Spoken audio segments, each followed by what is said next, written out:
Welcome back to Primetime News. A special welcome to those of you watching on onespotmedia.com. A reminder as well that you can watch TVJ live by downloading our One Spot Media app in the Google Play Store or the App Store. That's the number 1, followed by the word Spot Media.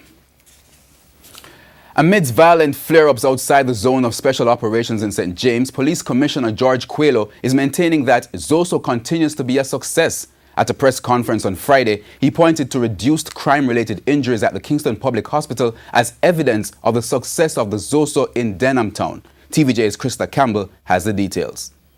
The top brass of the Jamaica Constabulary Force at a press conference on Friday.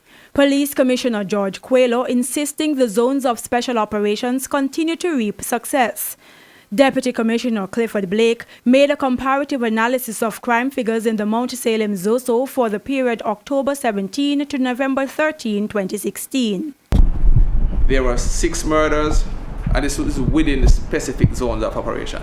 There were 6 murders, 4 shootings, 1 robbery, and 1 aggravated assault for a total of 12 incidents.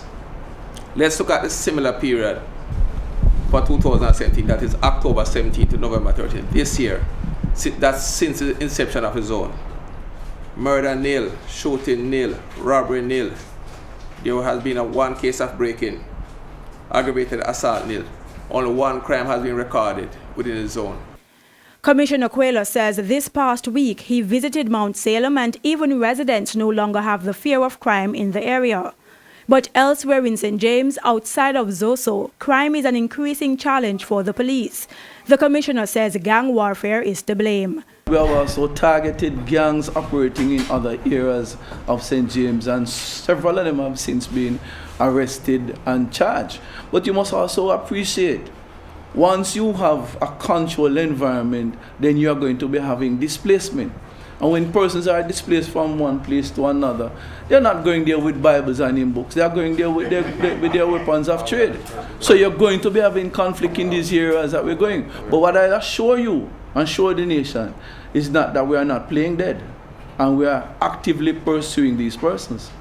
Meanwhile, the police commissioner maintains that a measure of the success of the ZOSO in Denham Town, West Kingston, is in the reduced cases of crime-related trauma at the nearby Kingston Public Hospital. He says there's been a reduction since the launch of the second ZOSO in October. But as to the figures to support that claim, I would ask that you get this information as it relates to that, those information from the Kingston Public Hospital. Krista Campbell, TVJ News.